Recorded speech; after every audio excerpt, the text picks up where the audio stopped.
కర్ణాటకలో ధర్మస్థలిలో వందలాది యువతుల శవాలు బయటకొస్తున్నాయి. దీనిపైన మీ పార్టీ ఏమనుకుంటుంది? రీసెంట్‌గా గూడా దానికి సంబంధించి చాలా మీడియా ఛానెల్‌లు ఇప్పుడిప్పుడే మాట్లాడుతున్నాయి. కొన్ని సంవత్సరాలుగా ఇది జరుగుతుందనేది.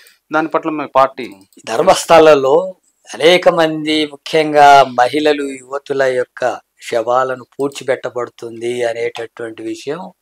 అట్లా 100 పైగా శవాలను నేనే పూడ్చానని చెప్పి ఒక వ్యక్తి వచ్చి స్వయంగా చెప్పి ఆ ప్రాంతాలంతా కూడా చూస్తున్నారు. అన్నిటిని కూడా ఇప్పుడు తవ్వుతున్నటువంటి పరిస్థితి. వందలాది మంది, దాదాపు 500 మందికి పైగానే ఇలాంటి హత్యలు చేసి వాళ్ళని సమాధి చేశారు అక్కడ అనేటటువంటి విషయాలు వెల్లడవుతున్నాయి. వాళ్ళని చిత్రహింసలు పెట్టడం కానీ, అటే కాళ్ళు చేతులు విరగొట్టడం, అత్యాచారాలకు పాల్పడ్డటువంటి వాళ్ళ మీద యాసిడ్ పోసినటువంటి ఘటనలకు సంబంధించినటువంటి ఇష్యూస్, ఇలాంటివన్నీ కూడా ఉన్నాయి అనేటటువంటిది వస్తుంది. దీని పట్ల ఒక రకంగా అక్కడ శివాలయం చాలా గొప్పగా ప్రజలు నమ్మేటటువంటిది. ఆ విశ్వాసంతో చాలా మంది అక్కడికి వెళ్తున్నారు భక్తులు. ఇటువంటి దారుణాలు జరుగుతుండడం అనేటటువంటిది చాలా సీరియస్ విషయం. ఇది అక్కడ జరుగుతున్న వ్యవస్థ మీద పూర్తిగా విచారణ జరిపి ఎందుకు జరుగుతున్నాయి, ఎవరు చేస్తున్నారు, దీని వెనకాల కారణాలు ఏంటి, ఎవరు మరి ఇప్పటి వరకు ఈ రకంగా హత్యలు చేశారు, ఏం జరుగుతుందో పూర్తిగా సమగ్రంగా దీని మీద విచారణ జరపాల్సిన అవసరం ఉంది.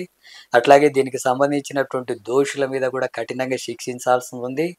దేవుడు అని చెప్పి నమ్మకంతో భక్తులు వెళితే అక్కడ శవాలై బయటకు వస్తున్నారు అనే పరిస్థితి వస్తే, బయటకు శవాలైపోతున్నారు అనే పరిస్థితి వస్తే ఇంతకంటే దారుణమైనటువంటి విషయం లేదు.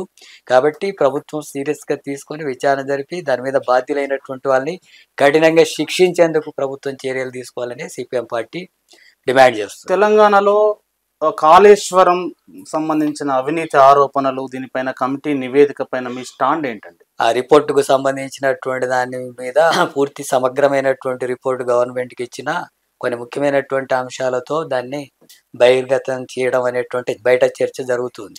కానీ సిపిఎం పార్టీగా డిమాండ్ చేస్తున్నది ఏంటంటే మొత్తం కాళేశ్వర్ కమిషన్ మీద పూర్తిగా ఆ రిపోర్ట్ను బహిర్గతం చేయాలని చెప్పి రాష్ట్ర ప్రభుత్వాన్ని డిమాండ్ చేస్తున్నాం. అసలు కమిషన్ ఏం విచారణ చేసింది, ఏమేమి లోపాలు ఉన్నాయని తెలిసిపోయింది, ఎవరి కారణాలని చెప్పి చెప్తుంది, వాళ్ళకి సంబంధించినటువంటి దానివల్ల ఎంత నష్టం జరిగింది, ఎంత అవినీతికి సంబంధించినటువంటి ఘటనలు జరిగాయి, ఎలాంటి టెక్నికల్గా చూసినప్పుడు కూడా ఎలాంటి పొరపాట్లు జరిగినాయి, ఇటువంటి విషయాలన్నిటి మీద కమిషన్ ఏం రిపోర్ట్ చేస్తుందో అది బహిర్గతం చేయాలని చెప్పి పార్టీగా డిమాండ్ చేస్తున్నాం. అట్లాగే ఈ మొత్తం ఘటనకు సంబంధించినటువంటిది శాసనసభలో పెడతామని అంటున్నారు. కానీ దీన్ని అఖిలపక్షం కూడా ఏర్పాటు చేయాలని సిపిఎంగా డిమాండ్ చేస్తున్నాం. అఖిలపక్షం ఏర్పాటు చేయాలా, అందులో ఆ కమిషన్ రిపోర్ట్ను కూడా పెట్టాలి, వివిధ రాజకీయ పార్టీల యొక్క అభిప్రాయాలు కూడా దాని మీద తీసుకోవాలా, ఆ తర్వాత వాటికి సంబంధించినటువంటిది ఏంటి అనేటటువంటి విషయాలు పోవాల్సి ఉంటుంది.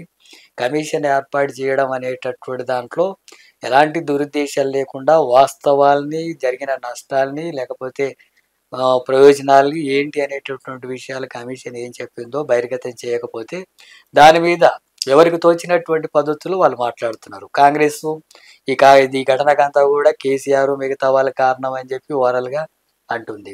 బీఆర్ఎస్ వాళ్ళు అసలు ఈ కాంగ్రెస్ వచ్చినాకనే రకరకాలుగా ఇవన్నీ కూడా కావాలని కక్షపూరితంగా కేసీఆర్ మీద కక్షపూరితంగా ఇలాంటివి చేస్తుంది, వాళ్ళ ఆరోపణలు చేస్తుంది. ఇట్లాంటి జనరల్ విషయాలు కాకుండా కమిషన్ ఏం చెప్పిందో బహిర్గతం చేయాలా, చేస్తే ఆ రకంగా అఖిలపక్షం ముందు కూడా ఉంచితే అసెంబ్లీలో కూడా అంశం పెడితే అప్పుడు ప్రజలు కూడా దీని మీద రియాక్ట్ కావాల్సిన పద్ధతులు అవుతారు.